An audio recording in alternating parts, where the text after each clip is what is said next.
आपण महेश एलकुंचवार यांच्या एका दीर्घ लेखावर आधारित बिंदुनाद कलातीर्थचा कार्यक्रम घेतला आणि त्यानंतर आज आपण प्राची माया गजानन यांची आदिवासी संगीत यात्रा या कार्यक्रमासाठी आपण एकत्र जमलेले आहोत। आज इथं सोलापूरहून वस्त्रगाथाचे लेखक आणि पुण्याजवळचे झपूरचा कला संग्रहालय आहे त्याचे विनय नारकर इथं आलेले आहेत सोलापूरहून। उदगीरहून डॉक्टर संजय कुलकर्णी ज्यांचं कुलकर्ण्यांचा दवाखाना हे पुस्तक प्रसिद्ध आहे ते आलेले आहेत। हे यासाठी सांगावंसं वाटतं की सहसा आपल्या कार्यक्रमाला उदगीर अंबाजोगाईहून बऱ्यापैकी रसिक येत असतात। त्यातल्या काही जणांनी विचारलं म्हणून सांगतो की हे सभागृह कसं तयार झालं असा प्रश्न काही जणांनी विचारला तर त्याचे जनक इथं आहेत कमल किशोर अग्रवाल। हे श्री किशन सोमाणी विद्यालयाचे सचिव आहेत आणि त्यांना असं वाटलं की इथं आपण सभागृह करावं आणि हे जास्ती करून आमच्या विद्यार्थ्यांसाठी म्हणजे दररोज किमान 400 विद्यार्थी इथं येऊन काहीतरी बघत असतात आणि मग हे तयार करताना असा विचार केला की मुलांना सर्व प्रकारच्या कला पाहायला मिळाव्यात म्हणून आदिवासी चित्र सर्व शैलीतली इथं आहेत आणि भारतीय शैलीतली म्हणजे चंद्रमोहन कुलकर्णी, माधुरी पुरंदरे, विष्णू चिंचळकर ह्या सगळ्यांची चित्र आहेत। असं सगळं वातावरण आहे हे फक्त बाहेरून आलेल्या रसिकांना सांगायचं होतं। आजचा कार्यक्रम सुरू करताना सुरुवातीला आपण पाहुण्यांचं स्वागत करू। प्राची माया गजानन यांचं स्वागत करायची विनंती मी स्वामी रामानंद तीर्थ व्याख्यानमालेचे अध्यक्ष श्रीनिवासजी लाहोटी यांना करतो।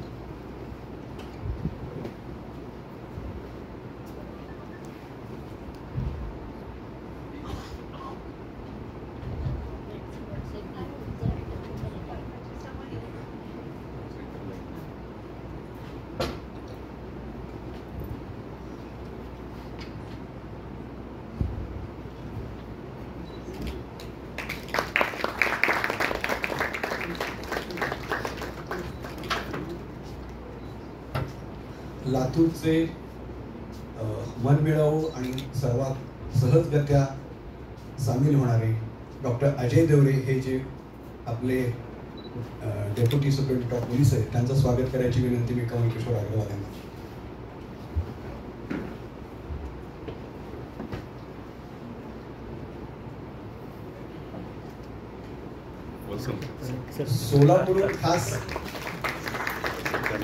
सोलापूरहून या खास कार्यक्रमासाठी आलेले विनय नारकर यांचं स्वागत करायची विनंती डॉक्टर अजित जगताप यांना करतो।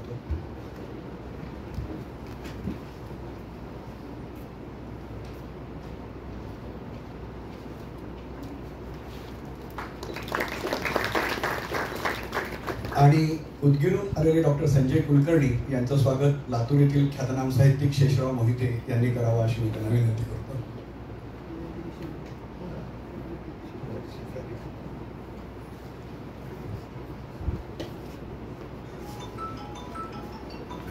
सर्वांना नम्र विनंती आपले मोबाईल शक्यतो शांत करावेत किंवा जमत नसेल तर शेजाऱ्यांना सांगावं ही विनंती। फोन बंद केले तर आम्ही आपले आभारी राहू। आज आपण ज्या कार्यक्रमासाठी जमलेलो आहोत त्या प्राची माया गजानन या 2002 साली लातूरमध्ये आल्या होत्या। इथं जमलेल्या बऱ्याच रसिकांना माहिती आहे शब्दवेद ही जी चंद्रकांत काळे यांची संस्था आहे त्यांचा लोकसंगीतावरील आधारित लोकगीतांवरील आधारित शेवंतीचं बन या कार्यक्रमासाठी त्या आल्या होत्या आणि त्याची फक्त उजळणी इथं जे नवीन आलेले मंडळी आहेत त्यांना माहीत नाही तर शेवंतीचं बन मध्ये त्यांचं गायन नेमकं कसं होतं याची एक आपण झलक बघूया।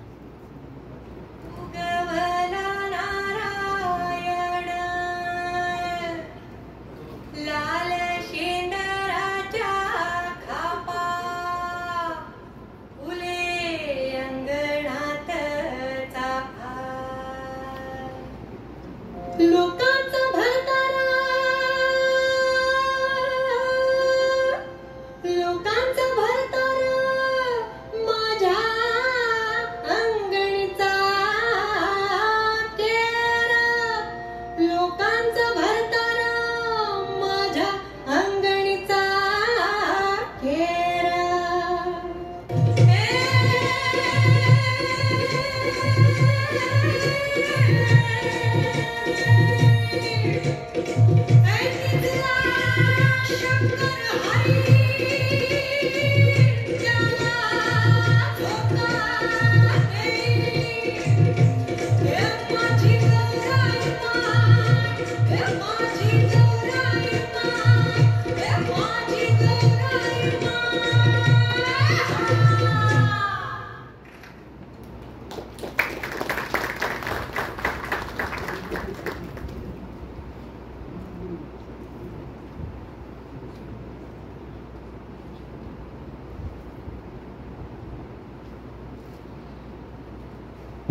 तर अशा प्राची माया गजानन यांना काय वाटलं आणि त्या आदिवासी संगीत शोधत देशभर गेले. तो प्रवास ऐकलं तरी आपल्याला थक्क होईल. गुजरात, महाराष्ट्र, छत्तीसगड, झारखंड, तेलंगण इथपासनं पार ओरिसा एकीकडे, फक्त आसाममधल्या आदिवासी गीतांचा संगीताचा अभ्यास करण्यासाठी त्या 5,000 किलोमीटर फिरलेल्या आहेत. म्हणजे ज्या काळामध्ये आदिवासींना, शेतकऱ्यांना आपण पूर्णपणे डिस्कनेक्ट करून टाकलेले आहे, त्या काळात 1 दशकभर त्या देशभरात हिंडून आदिवासी संगीताचा अभ्यास करत होत्या. त्यांच्या बोलण्यामधनं एक विद्वत्तेचा आव किंवा आविर्भाव आपल्याला दिसणार नाही. परंतु त्यांचं हे जे पुस्तक आहे आदिवासी संगीत विचार, तर त्यामध्ये त्या काय म्हणतात, हे आदिवासी संगीत विचार हे हिंदीतनं त्यांचं पुस्तक आहे.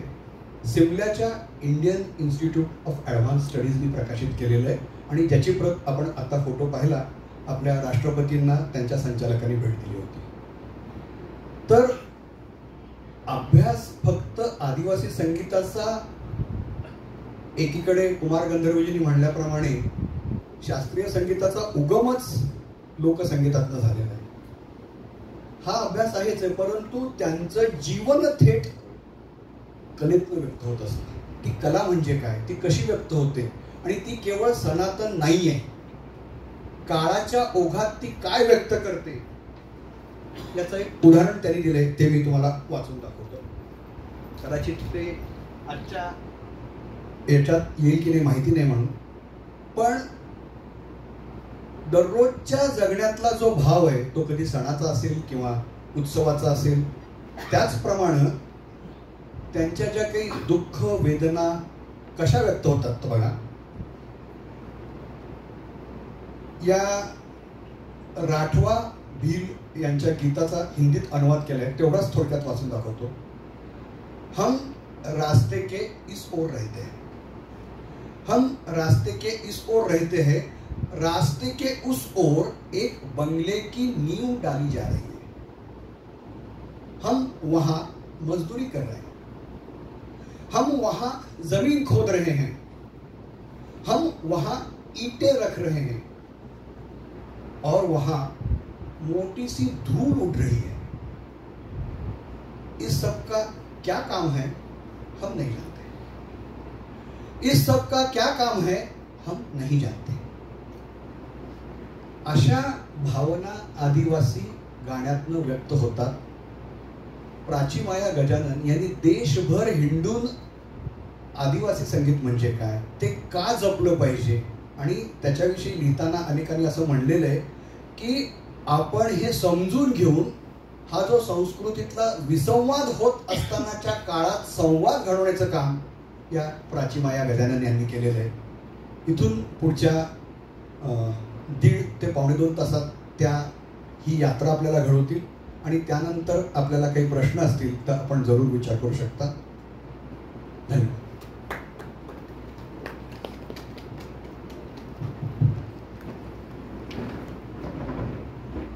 खूप खूप आभार अतुल, जगताप सर, पूर्ण टीम आणि आपण सर्व. आत्ता वाजले आहेत 6:50, तर मला असं वाटतं मी 1 तासभर बोलेन आणि त्यानंतर मग आपण काही प्रश्न असतील तर 1.5 तास करू शकतो आपण. ठीक, कारण होय ट्रेन गाठायची. तर खूपच मला म्हणजे भारावून टाकणारा, ज्याला आपण ओव्हरवेल्मिंग म्हणतो, अशा पद्धतीनं अतुलने त्याची मांडणी केली आणि सुरुवात केली आहे. तर त्यामुळे कसं काय बोलायचं असं मी परत एकदा माझ्या मनात विचार करत होते जेव्हा त्यांनी ती कविता म्हणजे त्यांचं गाणं आदिवासींचं वाचून दाखवलं. तर ते असं झालं की मी पुण्यात राहत होते.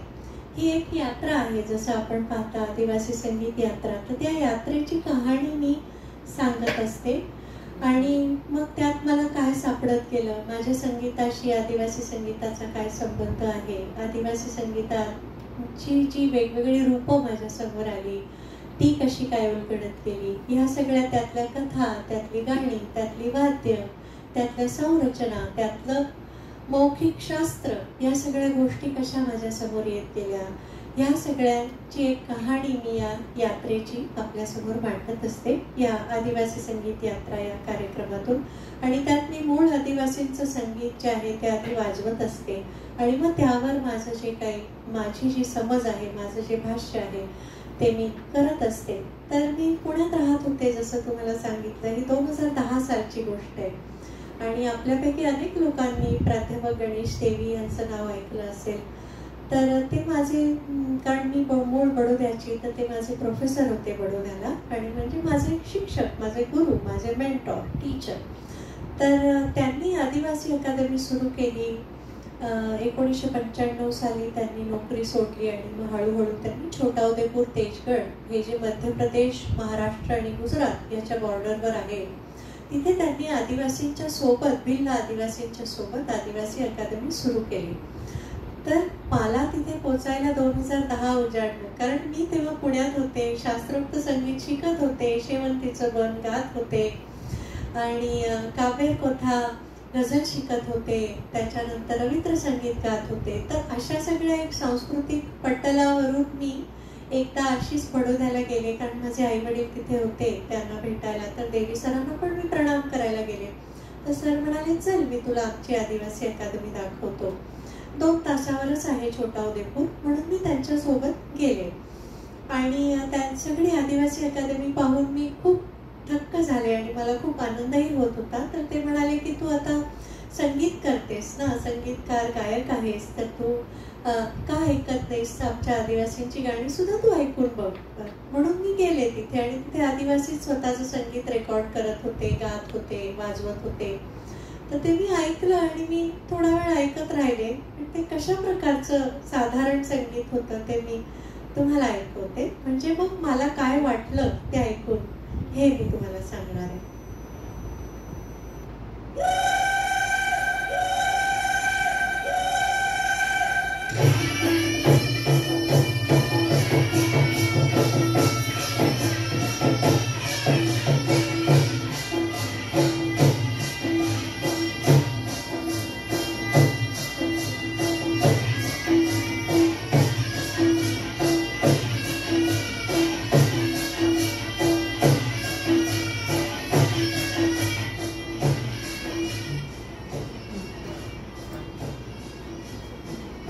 तर हे अशा पद्धतीचं संगीत मी ऐकलं आणि मग परत सर मला त्यांच्या गाडीतनं परत बडोद्याला आणत असताना त्यांनी मला विचारलं की काय मग कसं वाटलं तुला आमच्या आदिवासी मित्रांचं संगीत. तर मी एकदम, कारण मी पुण्यात शास्त्रोक्त संगीत शिकत होते, तानपुरा लावणं, त्याचं फाईन ट्युनिंग करणं, प्रत्येक स्वराचा सूक्ष्मात जाऊन विचार करणं, रागदारी संगीत कसं निर्माण होतं याचा विचार करणं, अशा पद्धतीच्या एका माहोल ज्याला आपण म्हणतो त्याच्यात मी होते. तर त्याच्यामुळे मला हे संगीत, मी सरांना म्हटलं, सर याला संगीत कसं म्हणायचं.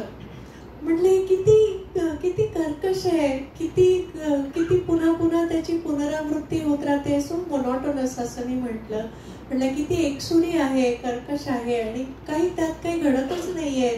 म्हटलं कंटाळवाणं आहे असं मी बोलून गेले आणि म्हटलं, सर ह्याला कसं काय संगीत म्हणायचं. तर सर हसले आणि सर म्हणाले, अच्छा बरोबर आहे, तू शास्त्रोक्त संगीत शिकते आहेस, तर मग ह्याला संगीत नाही म्हणायचं असं तू म्हणतेस ना, मग तू आम्हाला सांगायला पाहिजेस की हे संगीत का नाही आहे, Y is this not music, असं त्यांनी मला विचारलं. आणि मग मला ते चॅलेंज वाटली, कारण मी सगळीकडे गाणी गात सुटलेली होते, त्यामुळे मला असं वाटलं की माझी गाणी तीच खरी, ही कंटाळवाणी असं. तर त्यामुळे मी सरांना म्हटलं की आता बरं, मी थोडीशी घेऊन जाते माझ्यासोबत काही सीडीज इथल्या आदिवासी संगीताच्या आणि मग मी ऐकते पुण्यात बसून ते, आणि मग मी तुम्हाला सांगते की संगीताचे निकष का याला लागू होत नाही, हे का संगीत नाही. These are mere sound practices असं मी म्हणले. आणि त्यामुळे मग सर हसले आणि म्हणाले बरोबर मला जरूर सांगतो असं. आणि मग मी हळूहळू ते संगीत ऐकायला सुरुवात केली आणि कुमारजींचा पगडा अर्थात होता. सत्यशील देशपांडेंकडे आम्हाला ललित कलाला शिकवायला यायचे कुमारांचे जे शिष्य आहेत ते, आणि आमच्या गुरुसारखे ते होते. त्यामुळे असं नव्हतं की आम्हाला माहीत नव्हतं की लोकसंगीताचा आणि शास्त्रोक्त संगीताचा एक अंतःसंबंध आहे, परंतु आदिवासी संगीत एक सूर्य असं माझं ठरलेलं होतं.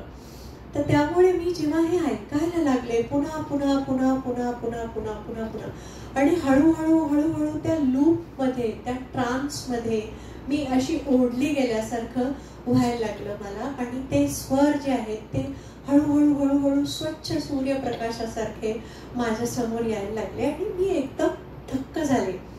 तर ते काय आहे ते आपण हे गाणं ऐकूयात आणि मग तुम्हाला मी त्याचं प्रात्यक्षिक देईन की काय घडलं आणि त्यातून माझी ही यात्रा पुढे सुरू झाली, आदिवासी संगीत यात्रा.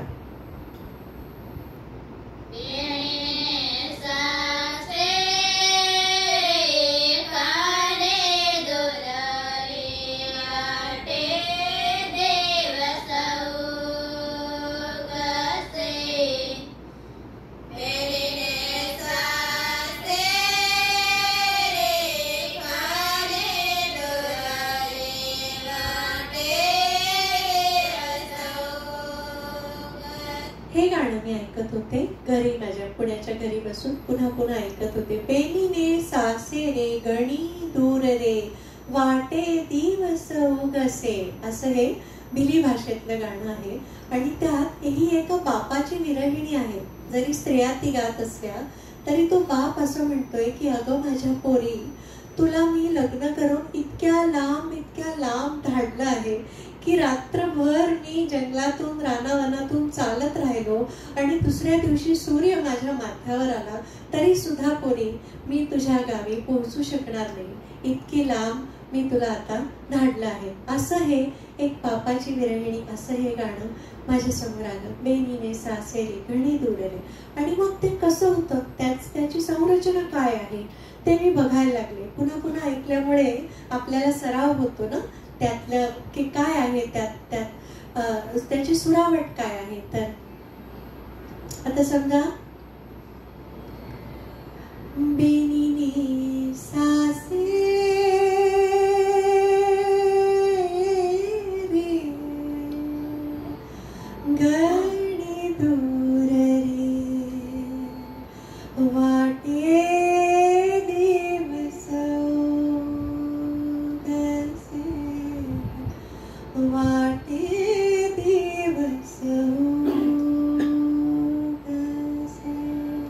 ही मेलडी माझ्या समोर उभी राहिली. आता बघा तुम्ही हे ऐका, हीच मेलडी आहे, तुम्हाला पण लक्षात येईल.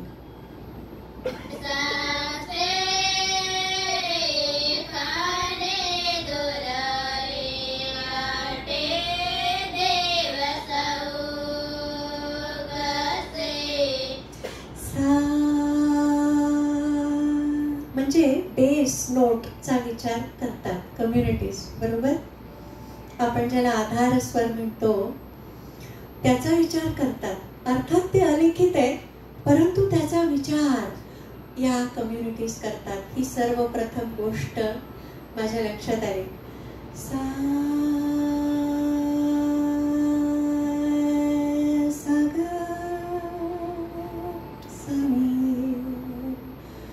पनी सागा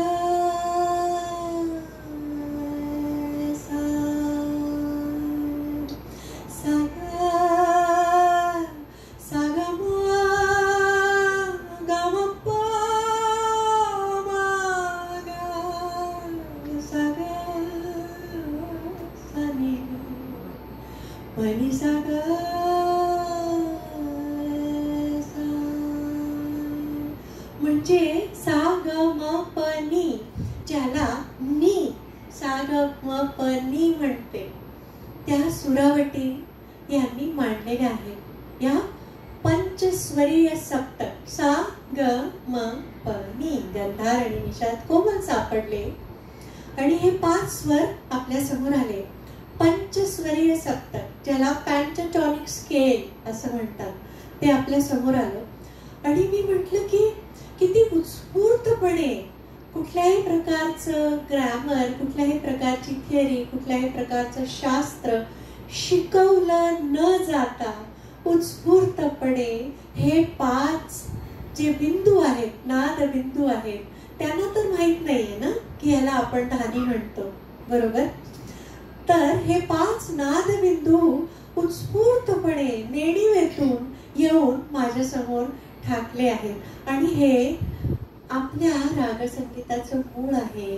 ही गोष्ट पुन्हा पुन्हा एकदा माझ्या समोर आली आणि मला धडक भरली आणि खूप ओशाळल्यासारखं झालं आणि मी लगेच सरांना फोन केला आणि मी सरांची माफी मागितली. म्हटलं सर, मी अक्षरशः एका ट्रान्समध्ये गेले, मला धून लागली आहे आता आणि मला असं वाटतं की माझं सगळं जे संगीत आहे आणि त्याची जी मुळंपाळं आहेत ती आता मला दिसू लागली आहे.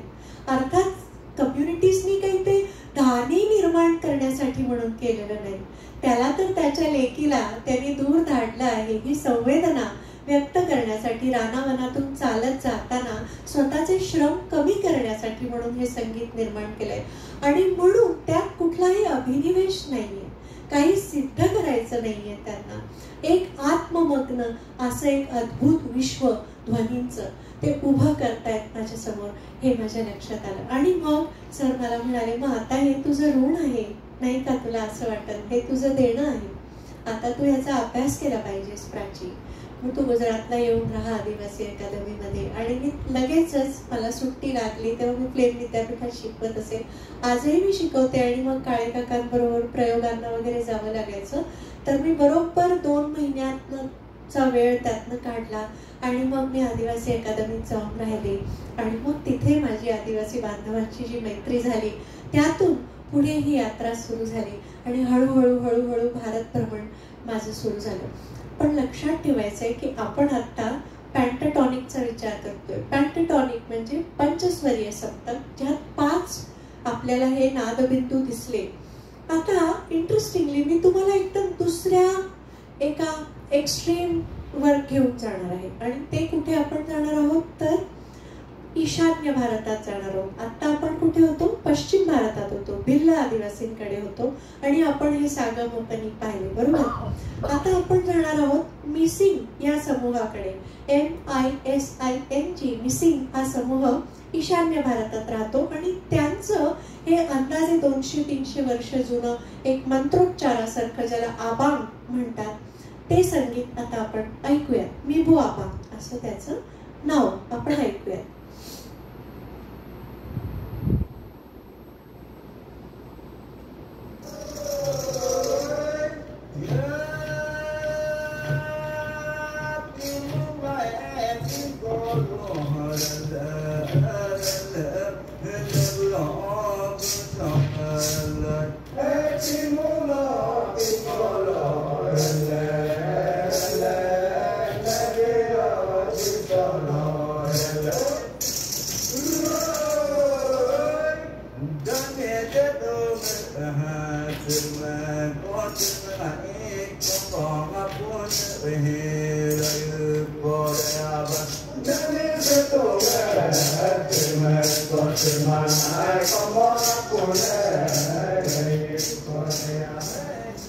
बरोबर.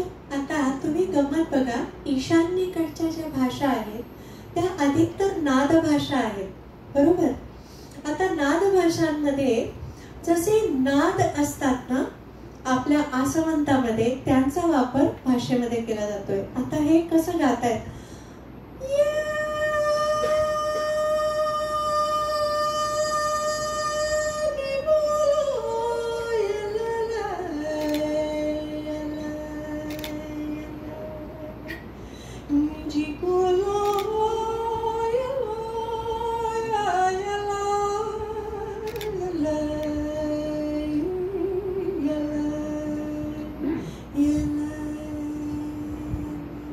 आता ही एक धून, एक मेलडी आपल्या समोर आली.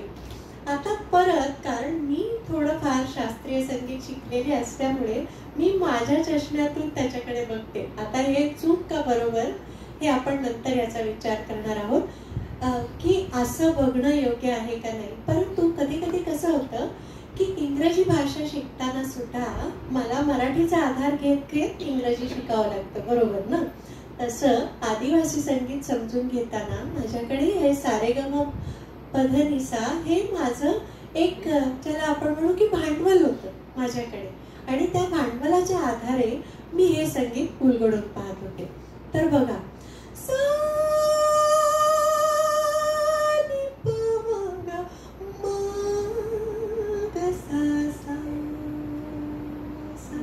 आता वरून खाली आले, दिस इज डिसेंडिंग.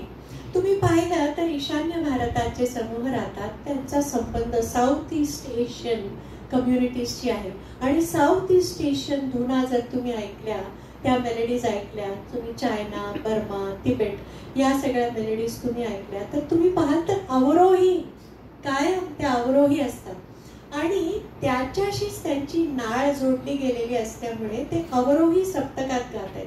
पण काय गात आहेत?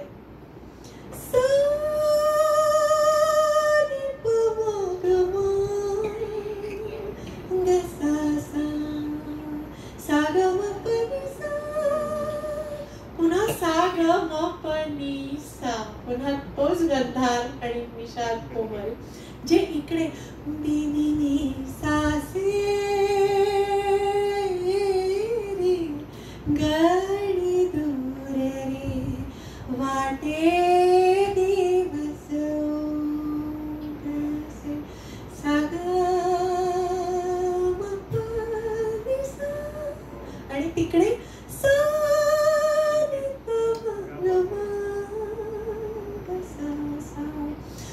हे दोन समूह एकमेकांना ओळखत नाहीयेत आणि त्यांना हेही माहिती नाहीये की गांधार निषाद कोमल लावतोय आपण.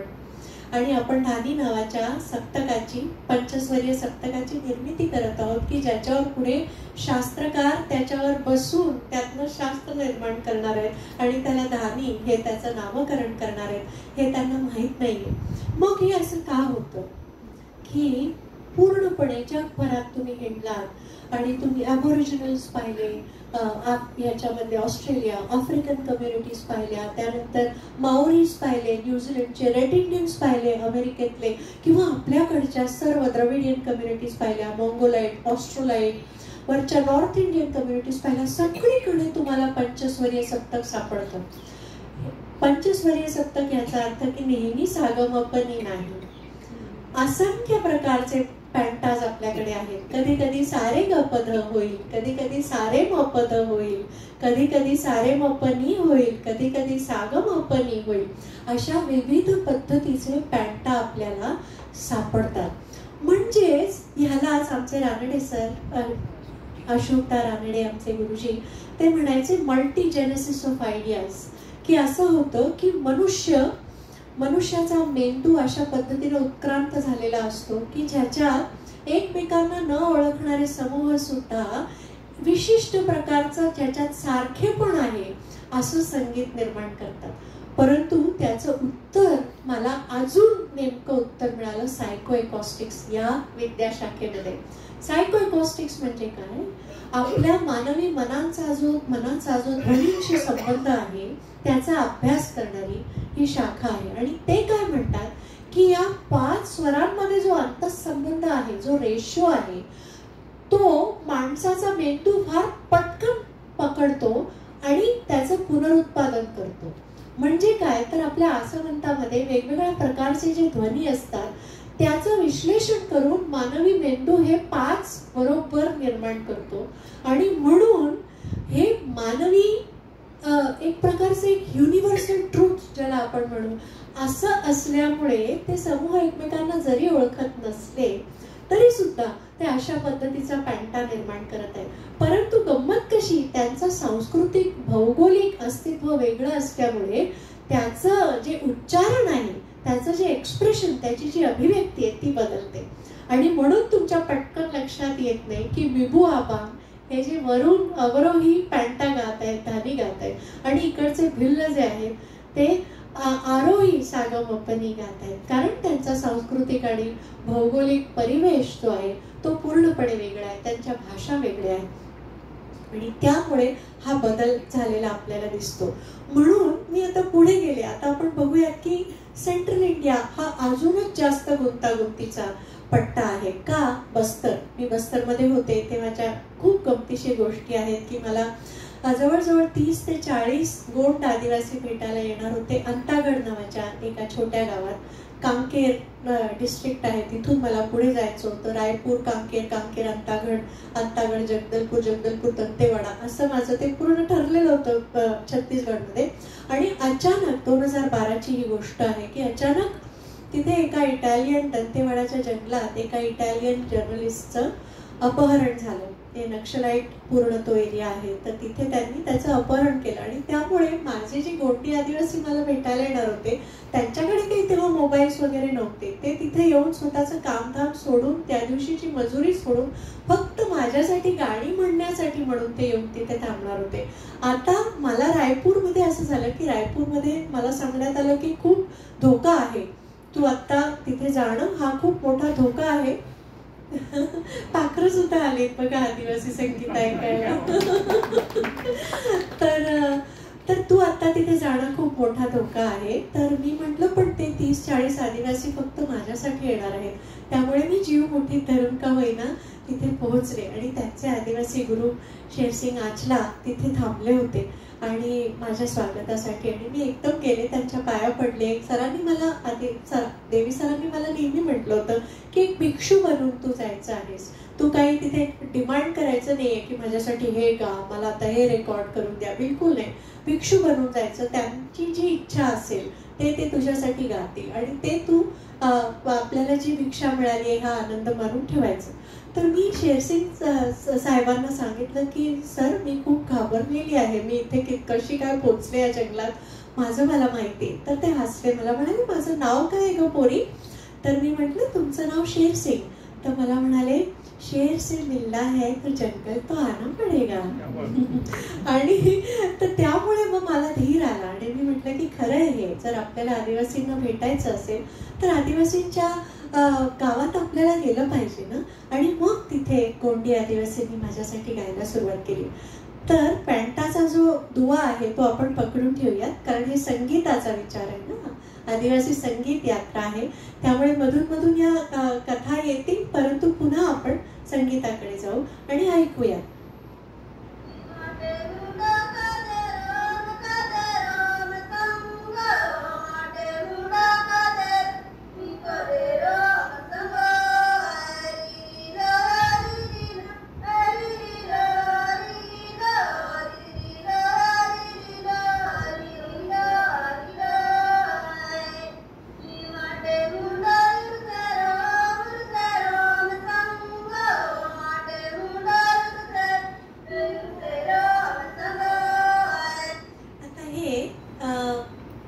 लग्नाच्या आधी एक झाडाची छोटीशी फांदी प्रतीक स्वरूप म्हणून निसर्गाचं तोडून आणायची.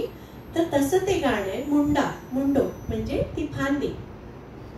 माटी मुंडे कदे रोम संगो रे रिलो यो रे रिलो यो रे रिलो, असं हे गोंडी भाषेतलं गाणं आहे.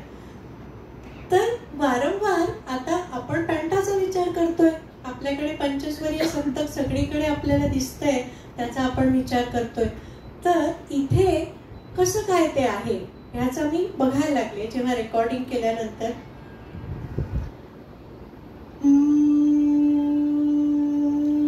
माटी मुंडे कदरोम संगो रिरिल्लो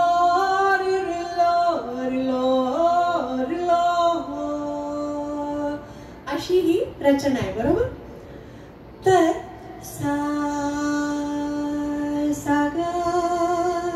म्हटलं बापरे, पुन्हा कोमल गंधार आला. सानी म्हटलं अच्छा, म्हणजे यांचा हा पॅन्टा पुन्हा आपल्या समोर येणार. परंतु त्याला छेद देत एक अद्भुत प्रकार केला गोंड आदिवासींनी. आणि तुम्ही बघाल की का असं होतं.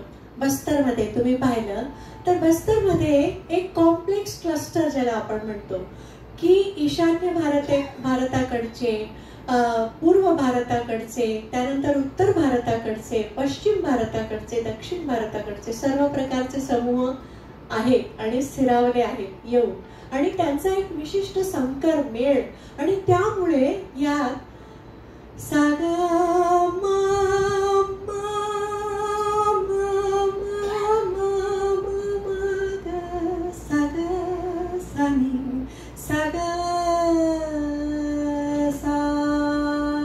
म्हणजे याच्या तीव्र मध्यमाचा अंतर्भाव करून त्यांनी पंचस्वरीय सप्तक निर्माण केलं.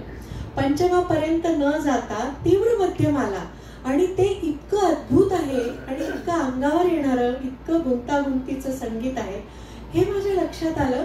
आणि मी अक्षरशः पाया पडले शेरसिंग साहेबांच्या, आणि मी त्यांना म्हटलं की सर, हे री रिलो हे असं वारंवार री रिलो तुम्ही म्हणता, त्याचा काय अर्थ? तर ते म्हणाले री रिलोचा अर्थ री रिलो. तर मी एक क्षण विचारात पडले की री रिलोचा अर्थ री रिलो. नंतर माझ्या लक्षात आलं की तिथे जो बहावा, त्याचा जो एक संबंध सडा पडतो, त्याला ते रेलो म्हणतात, रिलो म्हणतात. की जो फुलांचा चौफेर जो एक सडा पडलेला आहे, तो जो एक रेला चाललेला आहे, एक रिलो, आणि त्याचं सेलिब्रेशन, त्याचा उत्सव म्हणून ते प्रत्येक गाण्याच्या शेवटी एक फ्रेज म्हणून री रिलो त्यातले एक सांगीतिक अर्थ निर्माण करतात. परंतु ते असं का म्हणले असावेत की री रिलोचा अर्थ री रिलो? हे जेव्हा मी पुन्हा घरी येऊन हे ऐकायला लागले, आणि माझ्या लक्षात आलं की आपल्याकडे दिर तिर तिर तिर ता ना ना ना, दिर तिर तिर तोम तोम ना ना ना ना, रे रे रे, हे जे तराण्याचे जे बोल असतात की ज्याच्यामध्ये सांगीतिक अर्थ खूप असतो, परंतु त्याला शाब्दिक अर्थ असेलच असं नाही. तर तराण्याचा पण संबंध कुठेतरी आपल्या आदिम संगीताच्या धारांशी आहे.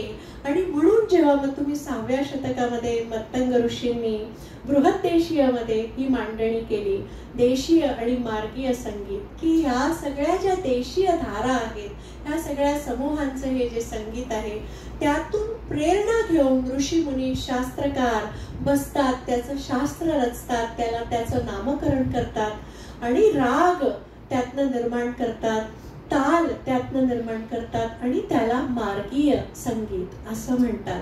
म्हणजे देशीय आणि मार्गीय या दोन्ही संगीतांचा आंतरसंबंध असतो, ते एकमेकांचे शत्रू नाहीत. जसं मार्गी संगीत कधीतरी तुच्छतेने बघतं की अच्छा हे रिपिटेटिव्ह आहे, जसं मी करत होते की हे खूप मोनोटोनस आहे. अरे पण त्याचा हेतूच तो आहे, कारण शेतात काम करताना तुम्ही रागसंगीत नाही निर्माण करू शकत. शेतात काम करताना तुम्हाला ती शक्ती देणारं आणि तुम्हाला ऊर्जा देणारं पुन्हा पुन्हा पुन्हा पुन्हा तेच काम तुम्ही करत राहू शकाल, त्यासाठी जी ध्वनींची संरचना निर्माण करणं हे उद्दिष्ट तिथे आहे. परंतु ते तसं करत असताना आदिम संगीत आपल्यासाठी इतका मोठा एक ज्याला आपण म्हणू की एक पॉसिबिलिटी, एक शक्यता सांगीतिक अशी आपल्याला उपलब्ध करून देतं, ज्यात पुढे जाऊन शास्त्रीय संगीत त्याचा विचार करतं. आणि कारण त्याच्याकडे राज्याश्रय आहे, त्याच्याकडे सोय आहे, त्याच्याकडे वेळ आहे, आणि त्यामुळे ते संगीत त्यातून पुढे राग निर्मिती आणि ताल निर्मिती करत जातं. अजून एक खूप गंमतशीर गोष्ट माझ्या लक्षात आली, म्हणजे सुंदर गोष्ट माझ्या लक्षात आली, ती अशी की जेव्हा ते असं म्हणले शेरसिंगजी की री रिलोचा अर्थ री रिलो हाच असतो, आणि इतके वर्ष मी भटकत होते, आणि what is the meaning of music, what is the meaning of sound, what is the meaning of life, असे हे जे अत्यंत आपल्याला त्रासदायक तापदायक असे प्रश्न पडत असतात, त्याचं कुठेतरी उत्तर मला त्यांनी दिलं की there is no meaning of music, music itself is meaning. आणि म्हणून री रिलोचा अर्थ नसतो, री रिलोज हा एक अर्थ आहे. हे जेव्हा तुमच्या लक्षात येतं तेव्हा तुम्ही आदिम संगीताच्या या ज्या धारा आहेत त्याला अजून चांगल्या पद्धतीनं तुम्ही भिडू शकता असं मला वाटलं. तर अजून पुढे आता सेंट्रल इंडियाची मी तुम्हाला गोष्ट सांगणार आहे. थोडंसं वर तिथे मला गणपतीबाई नावाची एक, आता आपल्याला असं वाटतं की आदिवासींची नावं पण कशी असतात ना, की जी म्हणजे ज्याच्यात गणपती अशा नावाची बाई मला भेटली, आदिवासी स्त्री भेटली, आणि फार विलक्षण स्त्री होती ती. आणि ती खरं म्हणजे नंतर मला सांगण्यात आलं की ती खरं म्हणजे नक्षलवाद हेरून काढण्यासाठी म्हणून पोलिसांची मुखबिर हेर म्हणून काम करत असेल. तसं ती शेतकरी बाई होती आणि तिचा नवरा दारू पिऊन खूप मारायचा, तिची 2 मुलं मरून गेलेली होती, पण तिच्यामध्ये अफाट ऊर्जा होती आणि ती गात गात गात गातच सगळीकडे यायची आणि त्यामुळे तिला लोक चिराई बाई म्हणे. चिराई म्हणजे चिमणी, ती चिमणीसारखी, स्पॅरो, त्याच्यासारखी गात गात गात गात. तर तिने हे गाणं मला ऐकवलं आणि आपण बघूयात की ह्यात कशा पद्धतीचा पॅन्टा आपल्या समोर येत आहे.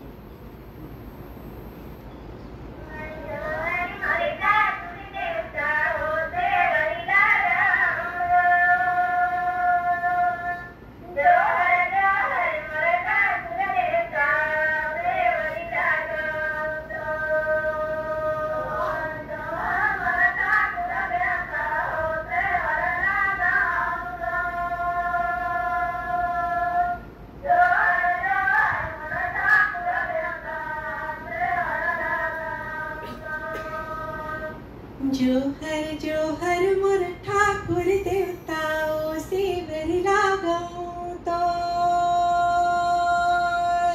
जोहर जोहर मोर ठाकुर देवता सेवरी लागो तो.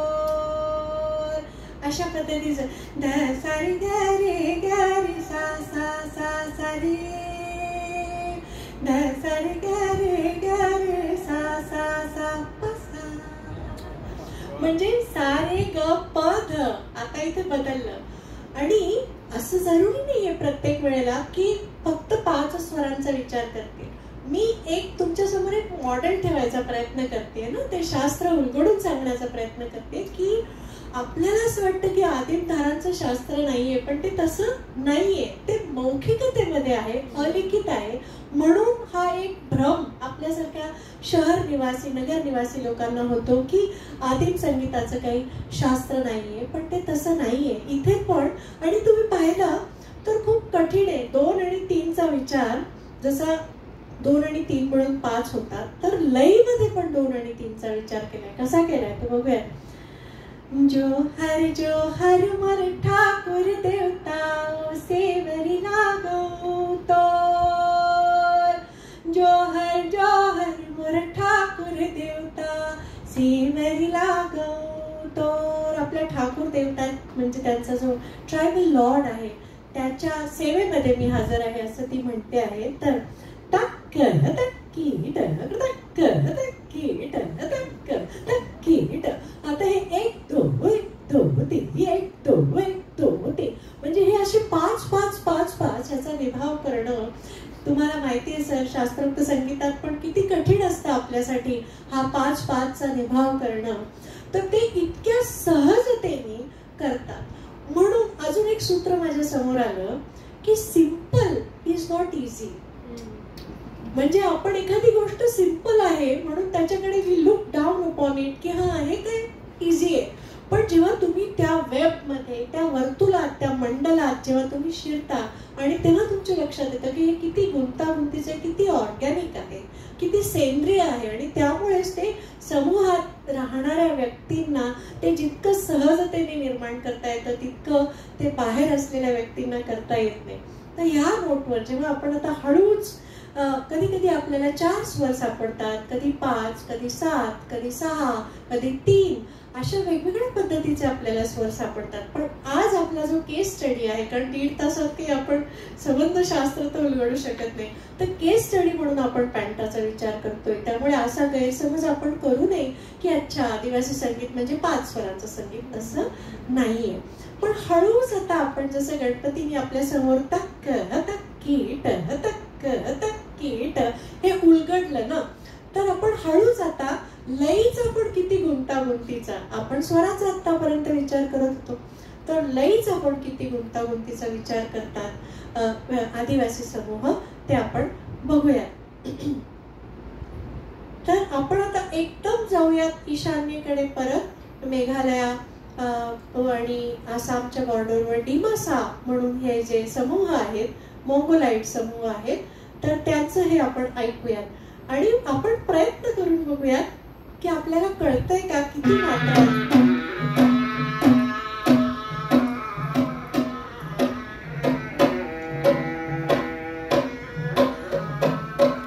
या नादभाषा आहेत ना, त्यामुळे याला ह्रम म्हणतात. ह्रम हा जो ढोल आहे त्यांचा, त्याला ह्रम म्हणजे तो ड्रम याच्याशी साधर्म्य आहे.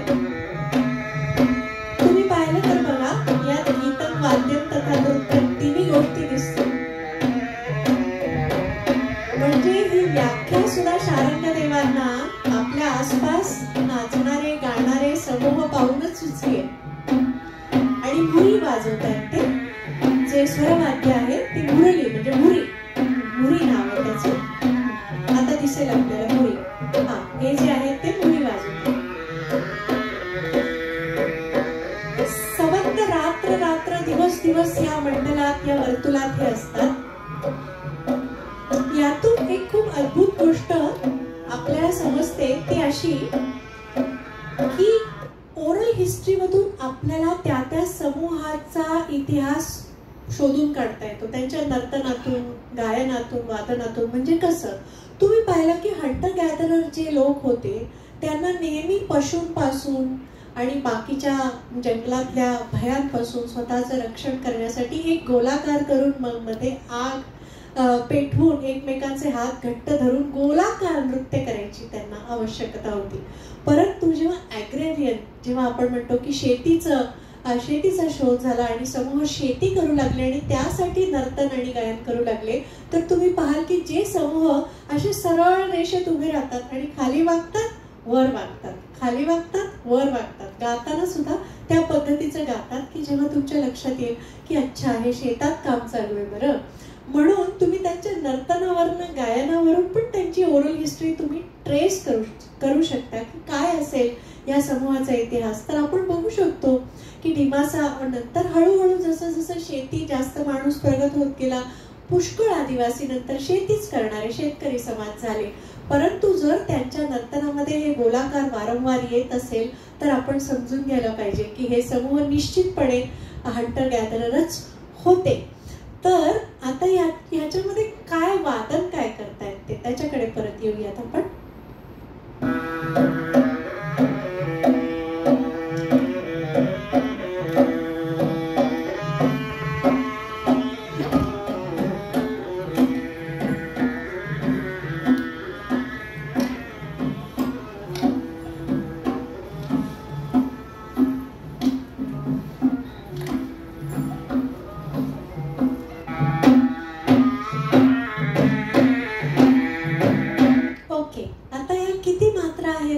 गुंतागुंतीचं आहे आपल्यासाठी, एकदम पटकन मलाही समजलं नव्हतं, मलाही माझ्या सिनियर्सना विचारावं वाटलं होतं.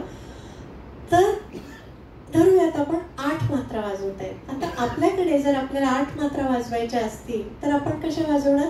1 2 3 4 1 2 3 4 1 2 3 4 1 2 3 4 टक्क दिम्मी, साधारण या पद्धतीने आपण वाजवणार, बरोबर. आता हे समूह या 8 मात्रांचं विभाजन कसं करतायत बघूयात. 1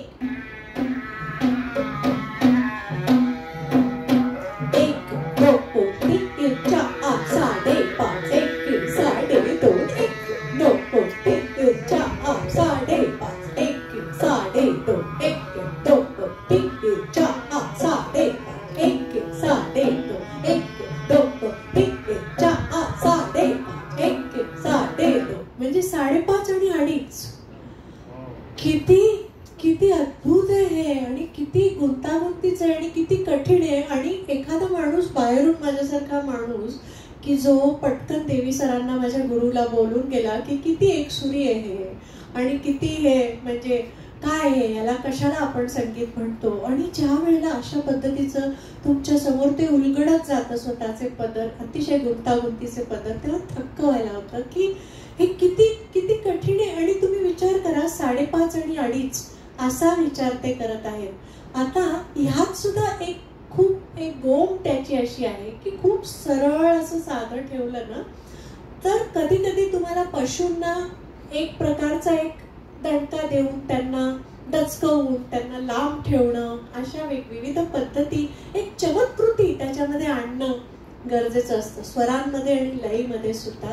कारण स्वतःचं संरक्षण, स्वतःच्या समूहांचं संरक्षण, आणि त्याच्यासाठी पण म्हणून ते असं बसून म्हणणार नाही की आज मी 5:30 आणि 2:30 मात्र सादर करणार आहे. ते आपलं काम आहे सर, होय की नाही, की आज मी 5:30 आणि 2:30चं गणित मांडणार आहे. कारण आपण अभिजात संगीत शिकलो आहोत, आपण अभिजात संगीताची सेवा करत आहोत. त्याचं उद्दिष्टच ते आहे की मात्रांची गंमत, त्यातलं एस्थेटिक्स स्कूलकडून सांगणं, बरोबर. आता इथे ते उद्दिष्ट नाहीये, हे ऑर्गॅनिकली आलं की एक चमत्कृती निर्माण करता तुम्ही, की अगदी सरळ रेषेत काही जात असेल तर त्याच्यात मध्येच तुम्ही एक ब्रेक लावता त्याला. म्हणजेच अशा पद्धतीने तुम्ही एक स्वतःच्या भोवती एकीकडे एक संमोहन चालू आहे, कारण त्याच ट्रान्समध्ये तुम्ही आहात, पण एकीकडे तुम्ही संरक्षण सुद्धा स्वतःच्या समूहांचं अशा पद्धतीने करता, ढोल वाजवून, की ज्याच्याने वेगवेगळ्या पद्धतीचे जे प्राणी आहेत, बीस्ट आहेत, जे तुमच्यापासून लांब राहतील. म्हणजे केवळ आणि केवळ सेलिब्रेशन किंवा केवळ आणि केवळ कष्टकरी लोक आपले कष्ट कमी करण्यासाठी म्हणून, स्ट्रेस बस्टर म्हणून संगीत निर्माण नाही करत, पण त्याच्यामागे एक अजून जास्त मानसिक पातळीवर असलेला एक वेगळ्या पद्धतीचा विचार आपल्याला दिसतो. तर मी त्यांना असं विचारलं की आता आपण झारखंडी समूहांकडे जाऊयात. तर झारखंडी समूहांना मी असं विचारलं, घासी हे जे आदिवासी समूह आहेत त्यांना मी विचारलं की तुमच्याकडे जसं आपल्याकडे धा दिन दिन ता, धा दिन दिन ता, धा दिन दिन ता, दिन दिन ता, अशा पद्धतीचे बोल असतात, अशी तबल्याची एक भाषा असते, तशी तुमच्याकडे काही भाषा असते का हो, असं मी त्यांना विचारलं. तर ते हसले फक्त. त्यांना आधी समजलं नाही की मी काय विचारते असं, कारण भाषा वगैरे फार जास्त म्हणजे आपण म्हणून एलिटिस्ट आहे ना, थोडं आपलं जास्तच अभिजात आहे हे. तर त्यामुळे म्हटलं काय तुमच्या वाद्यांची, ढोलाची, घासी ढोलची काय भाषा आहे. शेवटी मला लक्षात आलं की मी चुकीच्या पद्धतीने विचारते. मी त्यांना असं म्हटलं की सर, जेव्हा तुम्हाला सराव करायचा असेल एखाद्या तुमच्या गोष्टीचा, त्याला चाळा म्हणतात बरं का, म्हणजे पॅटर्न्स जे असतात ना त्याला ते चाळा म्हणतात. चाळा की वेगवेगळ्या प्रकारचे चाळे ते लक्षात ठेवतात. तर मी त्यांना म्हटलं की तुम्ही कशा पद्धतीनं, जर तुमच्या हातात वाद्य नसेल तर तुम्ही कसं लक्षात ठेवता. तेव्हा त्यांच्या लक्षात आलं की ओके, मी तोंडाने म्हणून ते लक्षात ठेवतो ना, कारण माझ्या हातात नाही. मग म्हटलं ते प्लीज तुम्ही करून दाखवणार का सर. त्यांनी लगेच ते ढोलवर त्याचे जे हे आहेत, बोल आहेत, घासी ढोल, ते त्यांनी वाजवून दाखवले. एक मिनिट. हां,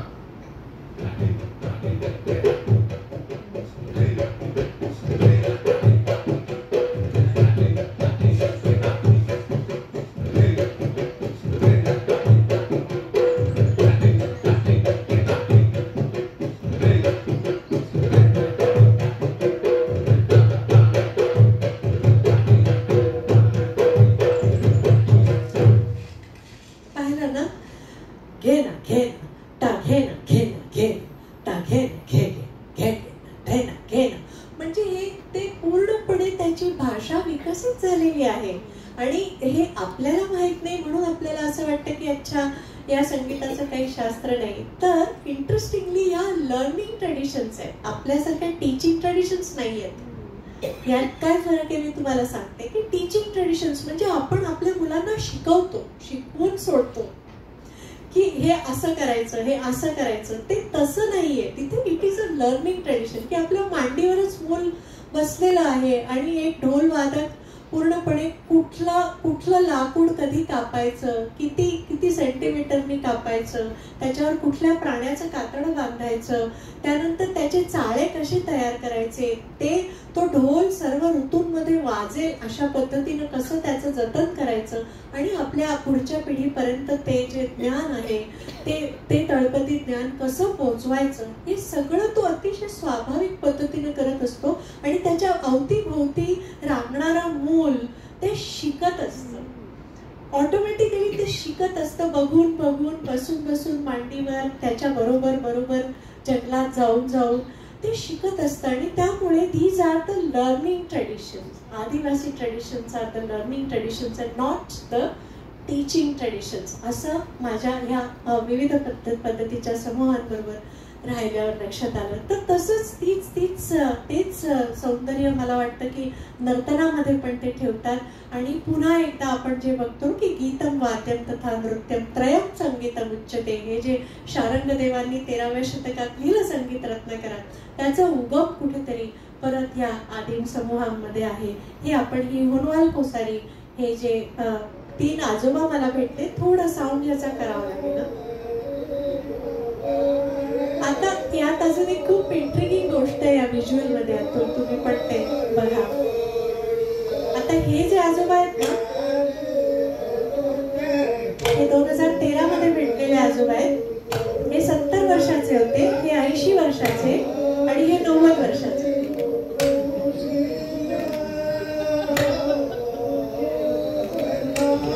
आणि ते हुनवाली बिहू गात आहेत. आणि ही जी बीन वाजवतात ना, ती आता त्या बीनेची निर्मिती बंद आहे, कारण त्याच्यात ती घोड्याच्या शेपटीचे केस वापरतात. तर आता त्याच्यावर बंदी आहे, कायदा तसा आहे, त्यामुळे ते वाद्य पण एक्स्ट्रीम वर आहे. तुम्ही पाहिलं ते गातायत, वाजवतायत.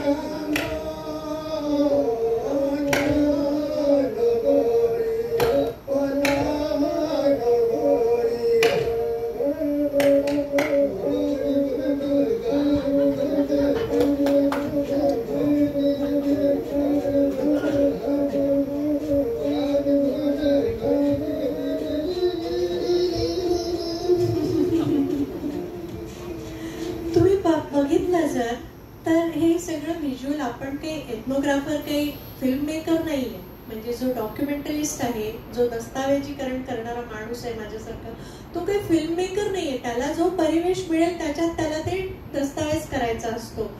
तर तुम्ही बघितलं तर ऑटोमॅटिकली मागे तो जो डिश एंटेना आहे, तो याच्यात तो दिसतोय की इमर्जन्स की.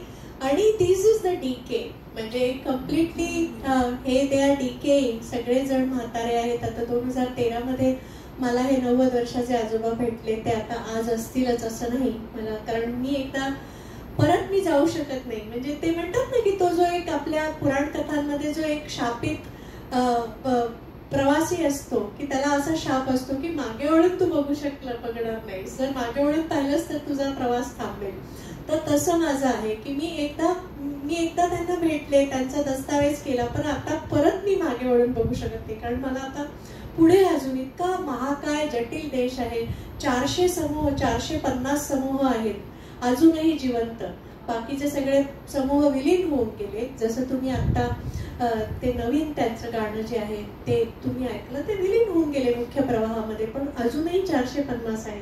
तर जर अनेक समूहांना भेटायचं असेल तर मला मोहात पडून नाही चालणार की मी पुन्हा पुन्हा त्याच समूहांकडे जाईन. परंतु हे जे डिश एंटेना ऑटोमॅटिकली ते व्हिज्युअल आलं आणि ते मला खूपच बोलकं वाटलं, खूप महत्वाचं वाटलं की कसं हळूहळू हे जे संचित आहे, ते जाणणारे लोक, ते वाद्य निर्माण करणारी जी लोक आहेत, ती आता हळूहळू करत एक्स्टिंक्टला, लयाला चालली आहेत. आणि आता एक नवीन प्रकारचं, ज्याला आपण म्हणू की निओ ट्रायबलिझम आपण ज्याला म्हणू, एक वेगळ्या प्रकारचं संगीत, वेगळ्या प्रकारचे विषय असे हळूहळू त्यात तयार होताना आपल्याला दिसतात. तर त्यासाठी आपण एकदा पाणिया समूहाकडे जायला पाहिजे. पाणिया हा समूह केरळमध्ये, कारण थोडंसं आपल्याला दक्षिणेकडे पण गेलं पाहिजे. तर पाणिया हा समूह, इथे थोडासा आवाज आधीच मी हळू करते कारण ह्याचा ना जरा जास्तच लाऊड रेकॉर्डिंग झालेलं आहे. तर हा पाणिया हा समूह केरळमधला जो मला भेटला कॅलिकटमध्ये,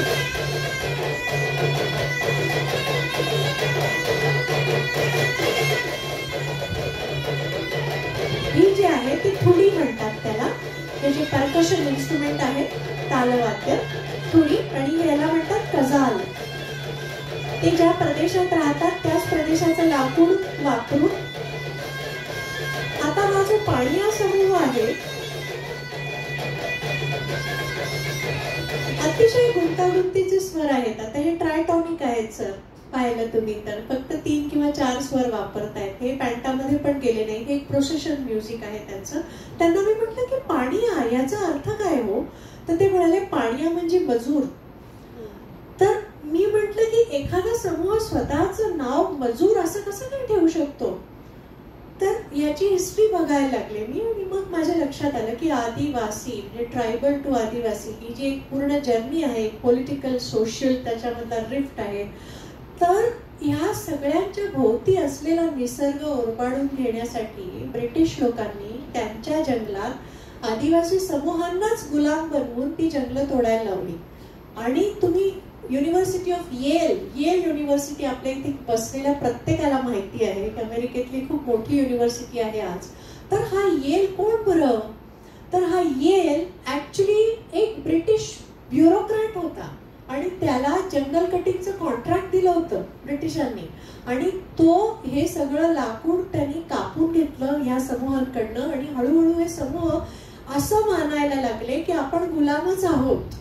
आणि म्हणून आपल्या भाषेत स्वतःचं नावच त्यांनी अच्छा आम्ही मजूर, आम्ही गुलाम, आम्ही काम करी, आम्ही कष्टकरी, आम्ही पाणीया असं म्हणायला सुरुवात केली.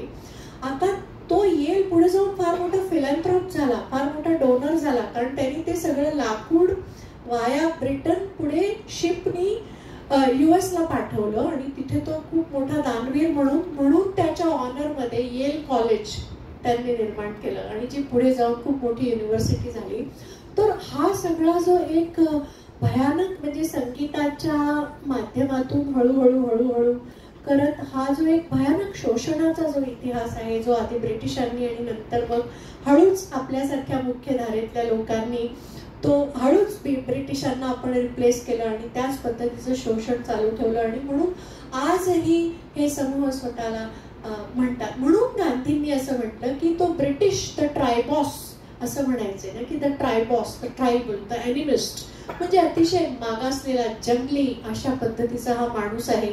याला न भाषा येत आपली, याला न काही ज्ञान, तर त्याच्यामुळे त्याला दबवलाच पाहिजे, त्याचं शोषण केलंच पाहिजे अशा पद्धतीने. म्हणून गांधींनी 1930 मध्ये झारखंडमध्ये एक महासभा घेतली की ज्याच्यात हे सर्व समूह, मग मुंडा असो, बोडो असो, गोंड असो, भिल्ल असो, गद्दी असो, गुज्जर असो, पाणिया असो, सर्व समूह एकत्रित आले. आणि गांधी म्हणाले की हे आपले मूळ निवासी आहेत, हे आदिम निवासी आहेत आणि त्यामुळे आपण त्यांना आदिवासी म्हणायचं. आपण तो ट्रायबल हा अतिशय वाईट शब्द आहे, त्याचा आपण त्याग करूया असं. त्यानंतर हे सर्व समूह स्वतःला आदिवासी असं म्हणायला लागले. तर ह्या आदिवासींचं ज्ञान जे आहे, जे तळपदी ज्ञान आहे, ज्याला आपल्यासारखे शहर निवासी, नगर निवासी जे आहेत ते आपण त्याला मागासलेलं समजतो, परंतु त्यांच्या कथांमध्ये, त्यांच्या गीतांमध्ये किती अद्भुत प्रकारचं तळपदी एक फिलॉसॉफिकल ज्याला आपण म्हणू तत्वज्ञानात्मक असं एक इतकं सुंदर ज्ञान आहे. त्याची मी एक तुम्हाला झलक देणार आहे. आपले स्वतःचे महाराष्ट्रातले वारली जे आहेत, तर वारलींची ही कथा आहे. आणि जसं आमचं सकाळी आज बोलणं होत होतं की ऐकणारी माणसं सांगणाऱ्याला भेटत नाहीत आणि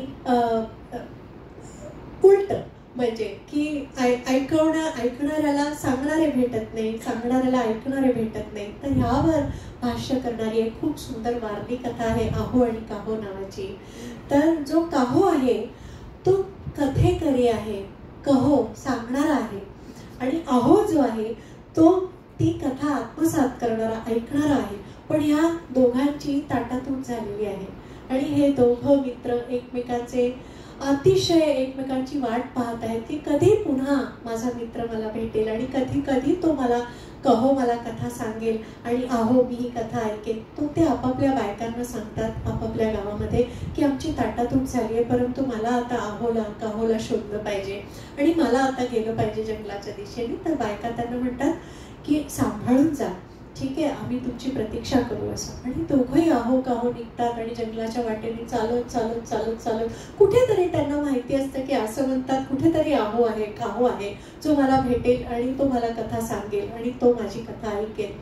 1-2-3 महिने पायपीट केल्यानंतर एका झऱ्याच्या काठी ते पाणी प्यायला थांबतात आणि एकमेकांचं प्रतिबिंब पाहतात दोघे आणि दचकून म्हणतात आहो काहो आणि एकमेकांना घट्ट मिठी मारतात. ते ओळखतात की हाच आहो आहे, काहो आहे. आणि तो म्हणतो की अरे किती दिवस किती वर्ष मी वाट पाहिली, तू मला कथा सांगशील. आणि तो म्हणतो अरे तू माझ्या कथा ऐक. आणि दोघं जण झऱ्याच्या काठी बसून एक कथेकरी सांगू लागतो काहो आणि आहो ते ऐकू लागतो आणि ते इतके बुडून जातात त्या अनुभवामध्ये की हळूहळू अन्न पाणी हेही घ्यायचं विसरतात आणि तिथेच ते त्याग करतात, देह टाकून देतात दोघे जण. इतके ते एकमेकांमध्ये बुडून जातात. त्याचं एक अर्थघटन असंही आहे की आहो आणि काहो एकमेकांच्या शिवाय अधुरे होते, पण जेव्हा ते एकमेकांना भेटतात त्यावेळेला त्यांचं जीवन कार्य जे आहे ते पूर्ण होतं आणि मग त्यांच्यासाठी जगण्यासाठी काय कारण राहत नाही, म्हणून ते स्वतःचा देह त्याग करतात. आता इथे त्यांच्या पत्नी व्याकुळ होत त्यांची वाट पाहत आहेत ना, आणि कसे आले नाहीत अहो काहो, पण त्यांना माहिती कुठल्या वाटेने ते गेलेत, म्हणून दोघे आपापल्या दिशेने चालू लागतात, पायपीट करून पाहतात आणि झऱ्याकाठी काही महिन्यांनी येऊन पाहतात तर तिथे फक्त 2 सांगाडे पडलेले असतात. आता झाली ना पंचायत, दोघी धाय मोकलून रडायला लागतात की अरे हा कोणाचा सांगाडा ग, हा अहोचा की काहोचा, मी कोणाचं सांगाडा घरी घेऊन जायचा, कोणाचं दहन करायचं, कोणाचं दफन करायचं, सांग तरी मला, असं एकमेकींना सांगतात.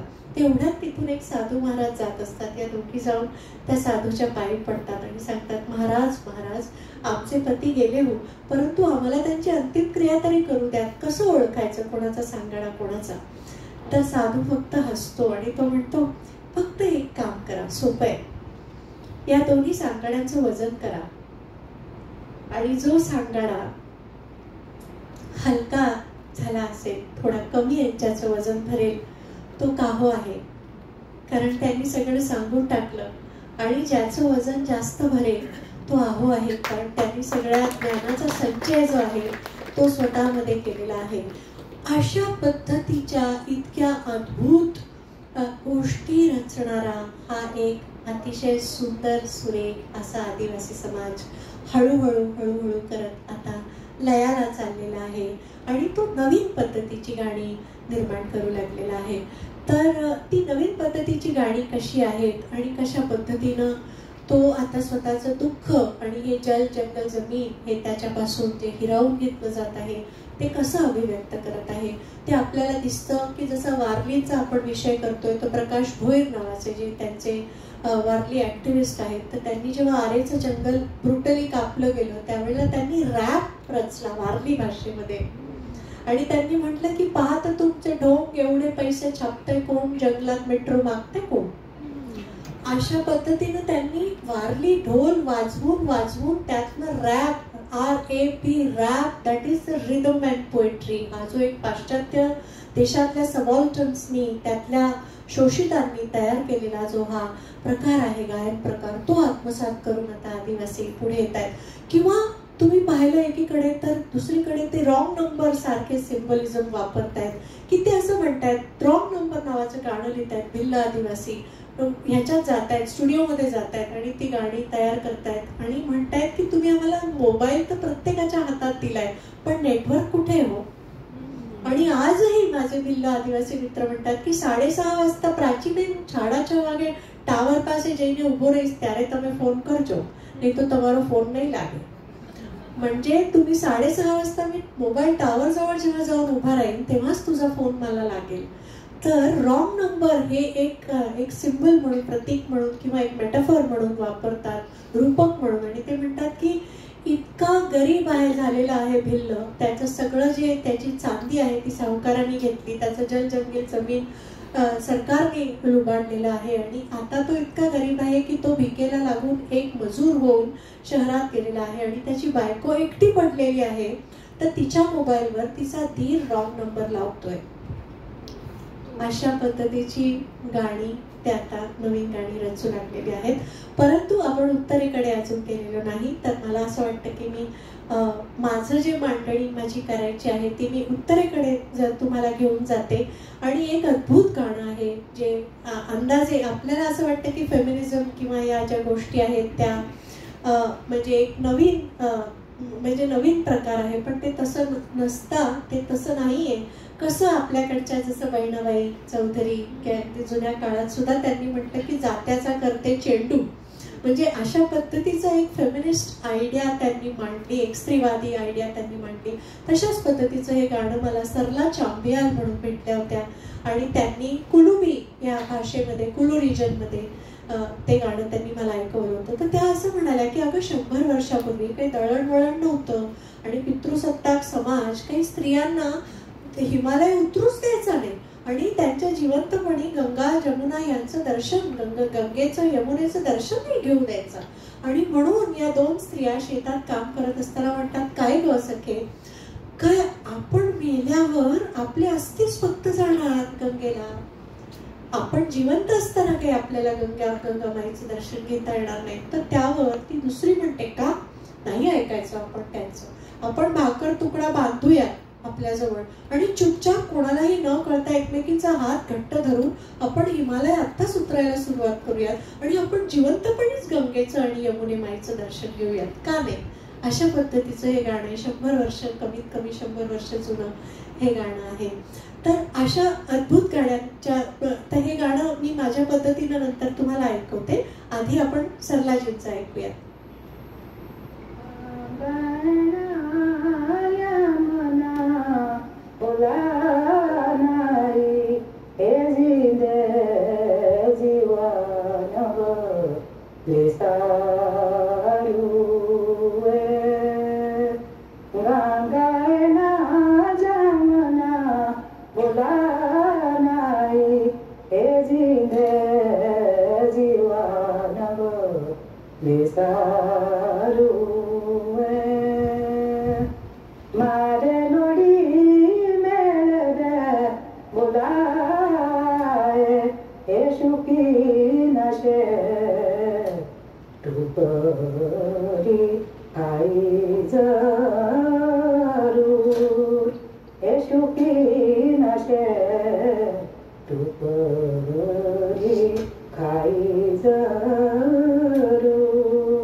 स्वरांच्या लगावामध्ये तुम्हाला असं वाटेल की कुठलं तरी इराणी संगीत आपण ऐकतोय की काय, अफगाणी संगीत आपण ऐकतोय की काय. आणि त्यामुळे देशाच्या ज्या आपल्या पॉलिटिकल मॅपची जी आयडिया, राजकीय नकाशा जो असतो तो आपल्या मनातनं गळून पडतो आणि आपण एक सांस्कृतिक नकाशाच्या मागे लागतो. असं होतं की एक पूर्णपणे राजकीय नकाशा आहे ना, तो आपला कधी गळून पडला आपल्याला कळतच नाही. कारण तुम्ही जेव्हा लांगा मंगणियार हे जे समूह आहेत, जे भटके समूह होते पण नंतर त्यांना मुघलांनी राजाश्रय दिला आणि त्यांनी त्यांच्या संगीतात राग संगीत पण मलम सारखे, मांड सारखे अद्भुत राग त्यांनी निर्माण केले आणि अद्भुत गायन वादन त्यांनी सुरू केलं.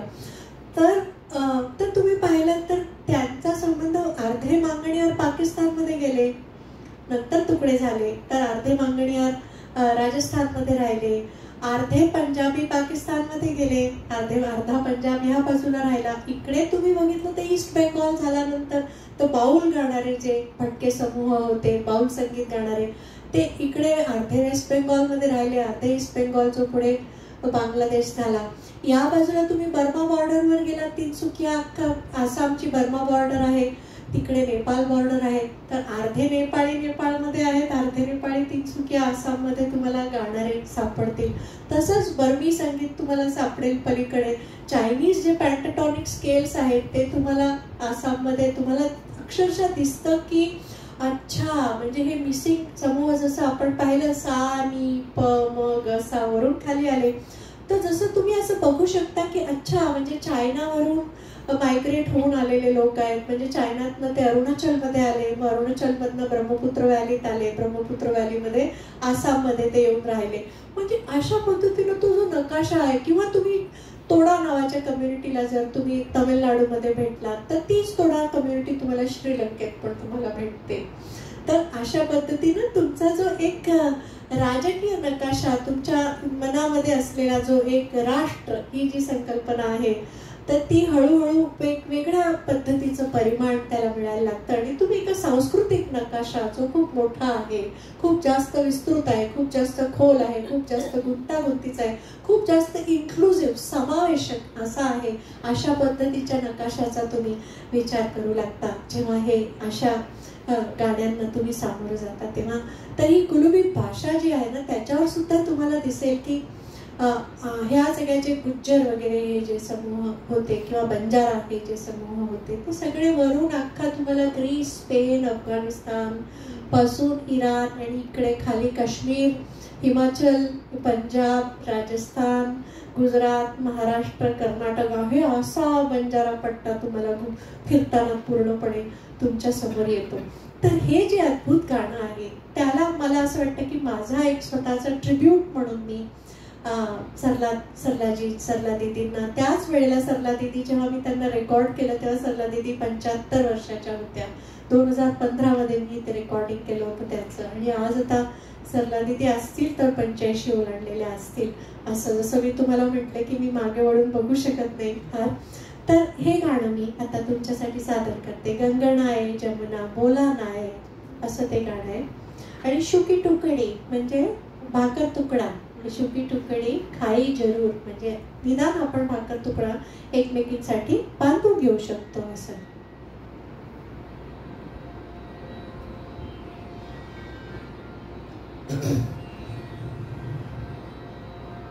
तानपुरा थोडा ऐकू येतोय? नाही गाणंच गाणार आहे ना.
परंतु माझ्याकडे 2 पर्याय आहेत. एक तर आपण प्रश्न घेऊ, त्यातून खूप अद्भुत अजून नवीन मटेरियल मला दाखवता येईल प्रश्नांच्या अनुषंगाने आणि बोलता येईल. किंवा मग आता आदिमतेकडून लोक या धारेकडे कसा प्रवास सुरू होतो, की आदिम संगीतामधूनच पुढे लोकसंगीत तयार होतं आणि या लोकसंगीतातून पुढे अभिजात संगीत, अभिजात संगीतातून पुढे भक्ती संगीत, भक्ती संगीतातून लोकप्रिय संगीत, लोकप्रिय संगीतातून पुढे संगम संगीत, अशा पद्धतीच्या विधांचा जो एक ज्याला आपण म्हणू की एक अंतःसंबंध धाराप्रवाह तयार होतो, तर त्याच्यावर पण आपण चर्चा करू शकतो. तर जसं तुम्हाला योग्य वाटेल तसं. मला वाटतं की अर्धा तास मी ठेवला होता प्रश्नोत्तरीसाठी. थोडा तो प्रवास दाखवा लोकसंगीत आणि त्यानंतर शास्त्रीय संगीताकडे कसं आपण. जरूर जरूर जरूर दाखवते सर. तर आता बघूयात आपण की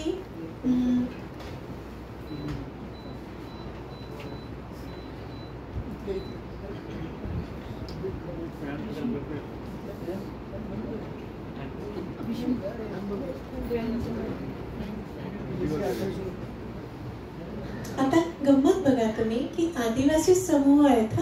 मी आत्ताच तुम्हाला लांगा मांगणी आरांज बद्दल सांगितलं, तर हे आदिवासी समूहच आहेत.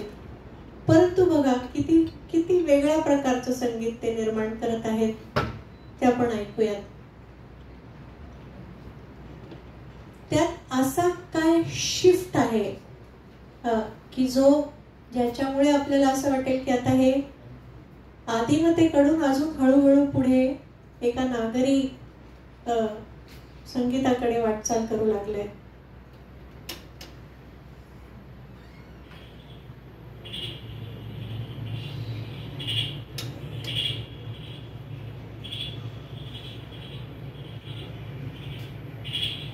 कमायचा हे वाद्य आहे Mirasi. This instrument name is Kamaita and I am prayer man Dapuji Mirasi, village post Bandali, Tehsil Fatehgarh, Jilla Jaisalmer, Rajasthan.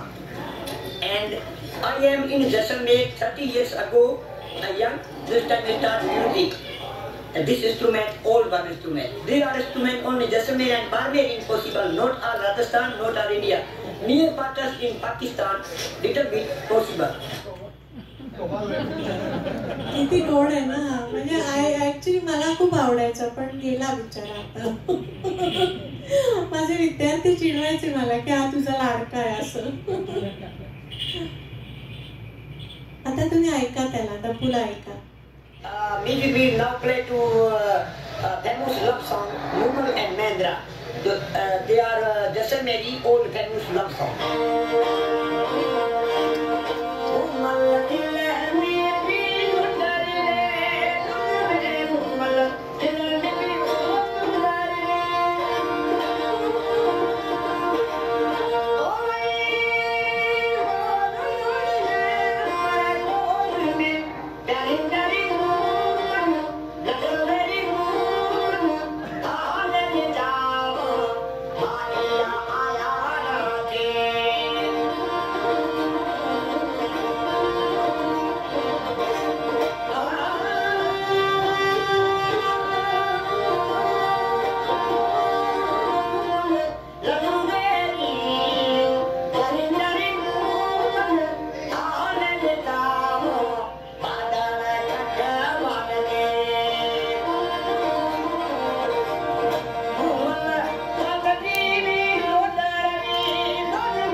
So that is the answer की हा पण आदिवासीच आहे, मिरासी म्हणजे नोमॅड आहे, ऑफकोर्स भटका विमुक्त आहे. But because now they were patronized by the Mughals and then they became the bards, the musician communities, आणि मग then he started earning his livelihood out of music. म्हणजे जेव्हा आतापर्यंत आपण आदिम समूह जे बघत होतो ते तुम्हाला म्हणतील नाही आवडलं का तुम्हाला आमचं संगीत, काही हरकत नाही, मी तर माझ्या निसर्गासाठी, माझ्या समूहासाठी, माझ्या देवासाठी गातोय, तुला खुश करायला थोडी गातोय. पण मिरासी खान जेव्हा लोकसंगीतकार बनून अवतरतो आणि जेसलमेर फोर्टच्या समोर बसून लोकांना आकर्षित करू बघतो स्वतःच्या संगीताकडे आणि म्हणतो की कम लिसन, इंग्रजीत बोलायला लागतो आणि म्हणतो की कम लिसन, तू नाही पैसे दिलेस तरी चालेल पण तू ये. So the idea of gallery ही जी कम्प्लिटली मिसिंग होती, तुम्ही पाहिलं आदिवासी संगीतात स्वतःसाठीच गाणं, स्वतःसाठीच निर्माण करणं, म्हणजे डुअर आणि रिसिव्हर याच्यामध्ये भेद नव्हता. हा भेद हळूहळू जेव्हा सुरू होतो की जेव्हा तिथे the entity of the other, म्हणजे एक सेल्फ अँड द अदर, हे जे वेगळे होतात दोघं, म्हणजे की मी आणि तू हे जेव्हा वेगळे होतात, विभक्त होतात, त्यावेळेला त्याला तयारी करावी लागते, त्याला लिल्ट ज्याला म्हणतो आपण, की त्याचं गाणं सुगम करावं लागतं की ज्याच्यानी जास्तीत जास्त लोक त्याला ऐकू शकतील. त्यात इंटरल्यूड्स तो ऍड करायला लागेल.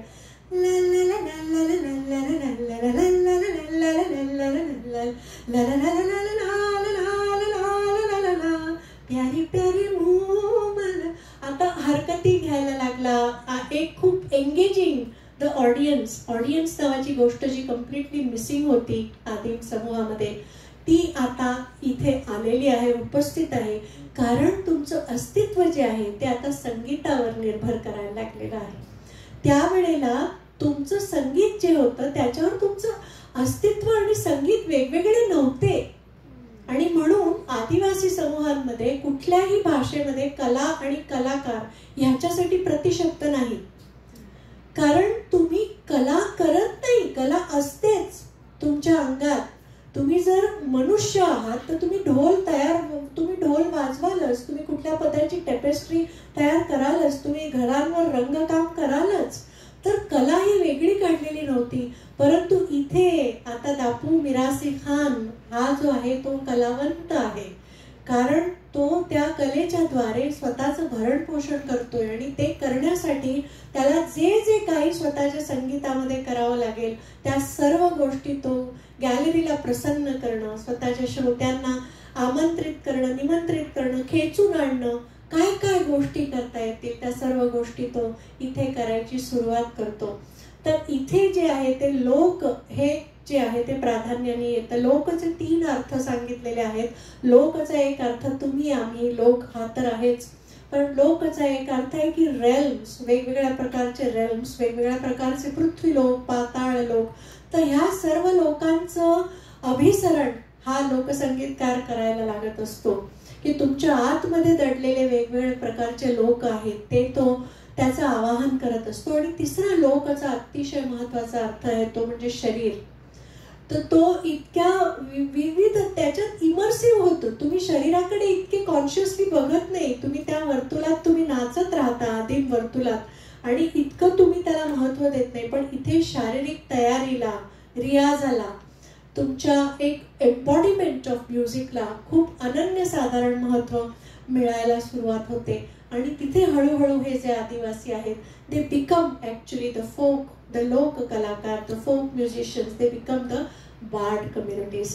तर त्यात तो आणि यात स्टोरी टेलिंग खूप अत्यंत महत्त्वाचं ठरतं. ज्या वेळेला तुम्ही लोकसंगीत करायला लागता तेव्हा कुठल्या ना कुठल्या प्रकारचं स्टोरी टेलिंग त्याच्यामध्ये येणं खूप महत्त्वाचं आहे. की याच्यात तो प्रत्यक्ष मुमल आणि महेंद्रा ही जी प्रेम कहाणी आहे, ट्रॅजिक लव्ह स्टोरी आहे, की ज्याच्यात मुमल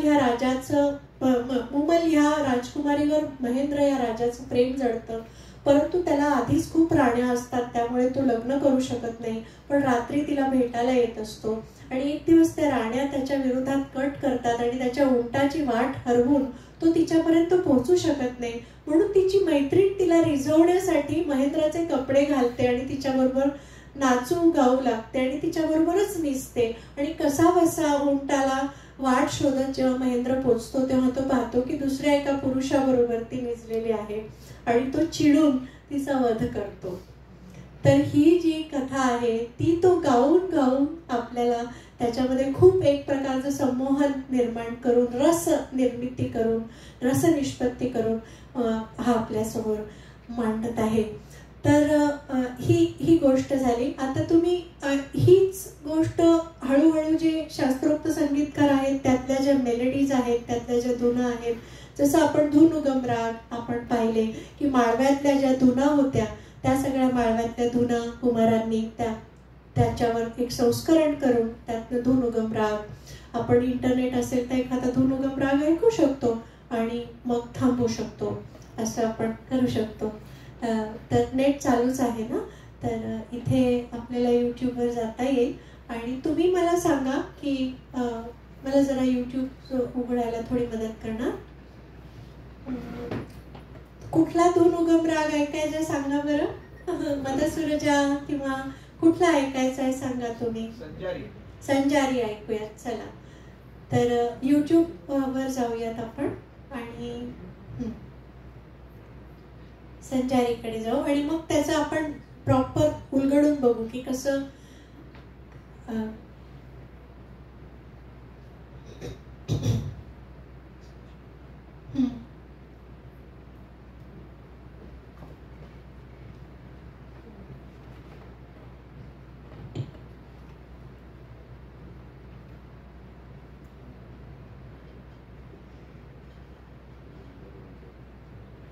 हाच आहे ना. हो.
मध्य भारतात अगदी सापडणाऱ्या धुन आहेत बघा.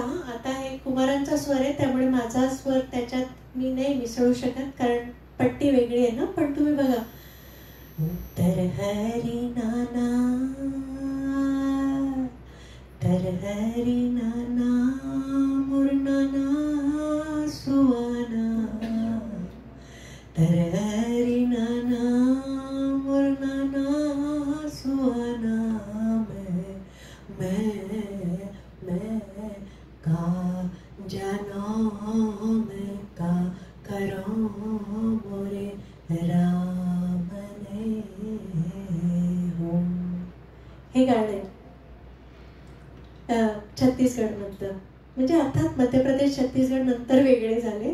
पण तुम्ही पाहिलं किती संजारीचा तुम्हाला पूर्णपणे त्या सगळ्या ज्या लोकधुना होत्या त्यांचं एक संस्करण परिष्कृत करून त्यातून राग निर्मिती करणे हे खूप सुंदर आहे. मला वाटतं माझ्या स्वरात मी तुम्हाला ते ऐकवू शकते कारण ते कुमारांच्या स्वरात तर नाही पण त्या स्वरात ऐकू शकते. तर सी मध्ये आपण, मी तुम्हाला ऐकवते.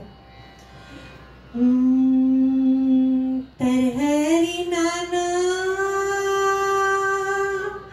तरहरी नाना मुरना सुवाना मैं का जनो मैं का करो मोरे राम नहीं है ओ मोरे राम नहीं है ओ मोरे सीता ले जा मोरे सीता ले जा थे लंका के रावण मैं का जनो मैं का करो मोरे राम नहीं. तर तुम्ही पाहिलं की हा संबंध प्रवास कसा उलगडत जातो की आपलं आदी स्वरूप आपल्याला जर समजलं तर आपण आपल्या आजच्या असण्याचा अर्थ लावू शकतो असं मला वाटतं. म्हणून मी याचा अभ्यास करत आहे. तर आता काही प्रश्न विचारा प्लीज. किंवा काही भाष्य असेल तर तेही सांगा, काही अनुभव सांगा. येस मॅम, प्लीज या. त्यांना एक माईक देऊयात का? हां.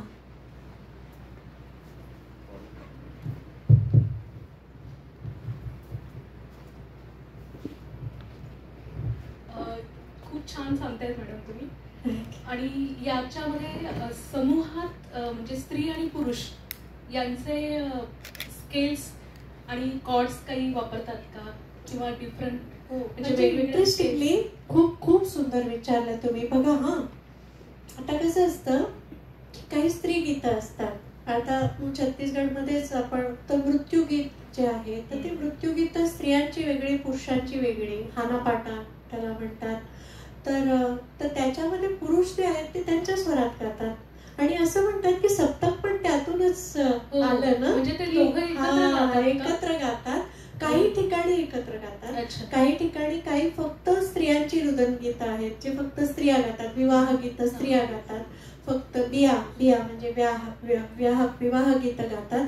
काही फक्त पुरुष गातात. पण काही इंटरेस्टिंगली जेव्हा ते कम टुगेदर इन द चौपाल म्हणजे जेव्हा सेलिब्रेशनसाठी सगळे फेस्टिवलसाठी जेव्हा एकत्र येतात तेव्हा तुम्ही हे गाणं ऐकलंच पाहिजे. हे पुढे यांनी वापरलं होतं हबीब तन्वीरांनी स्वतःच्या. हे देवार कम्युनिटी चं गाणं आहे. तर ते बघा कसं सगळे एकत्र मिळून गातात. ऐका.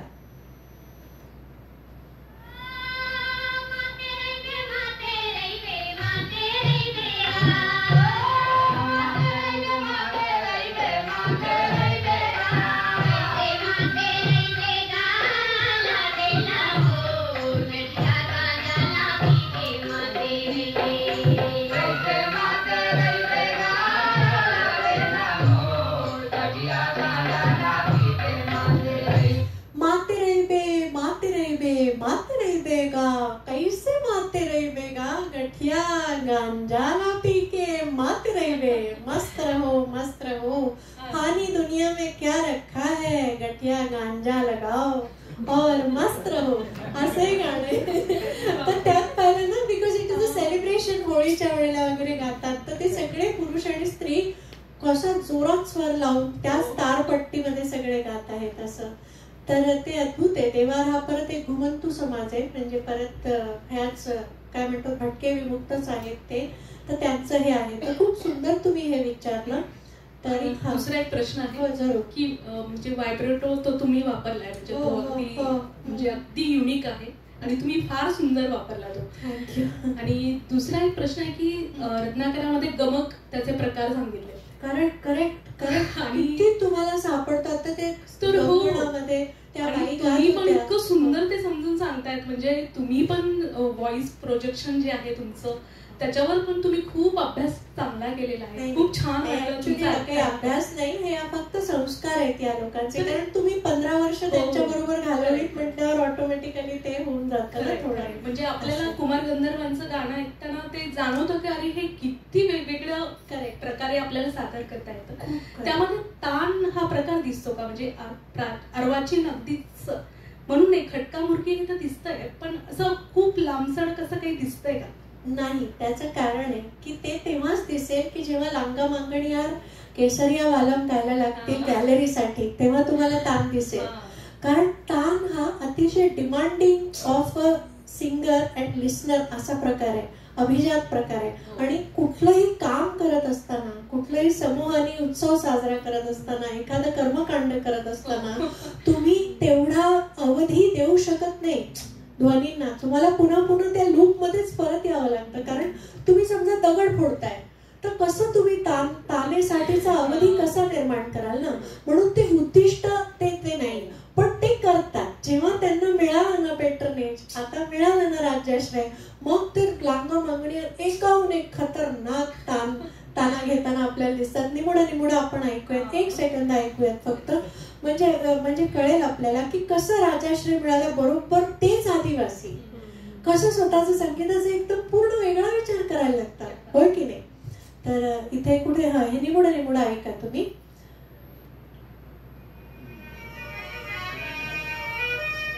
पूर्ण तुम्हाला गमक, तान, खटका, मुरकी म्हणा ते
निमुडा लाय दो की नाव घेऊ शकत नाहीये ना मी. म्हणजे हे कसं पेट्रियार्की सिंकिंग इन फोक, की जी आदिमधारांमध्ये बऱ्यापैकी मेट्रिलिनियल मातृसत्ता चाललेली होती, ती हळूहळू करत जसं आपण शहराकडे जायला लागतो तसं हळूहळू पितृसत्ता कशी येते की ती स्त्रीची गाणी सुद्धा हे गवय्ये गायला लागलेत.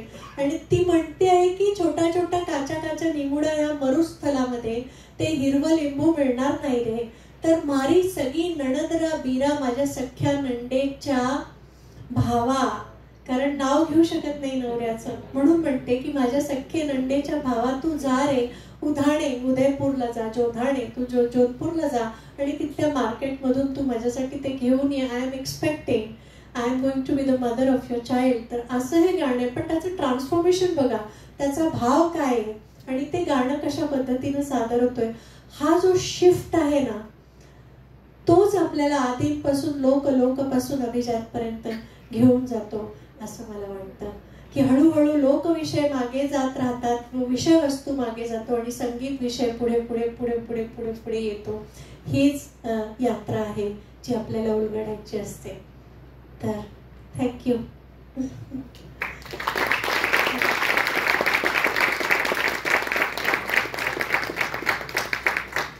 प्रश्न आहे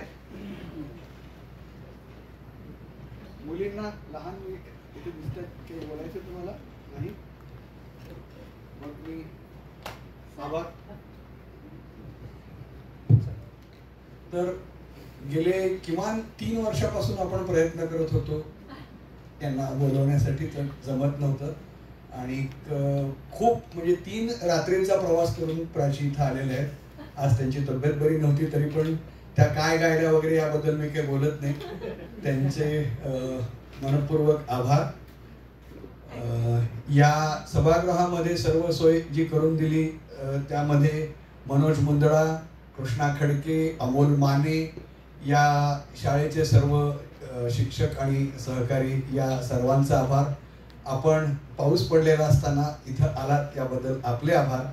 आणि सोलापूर आलेले विनय नारकर कुटुंब, उदगीरहून आलेले डॉक्टर संजय कुलकर्णी यांचं कुटुंब आणि आपल्या सर्वांचे मनपूर्वक आभार. कार्यक्रम संपला.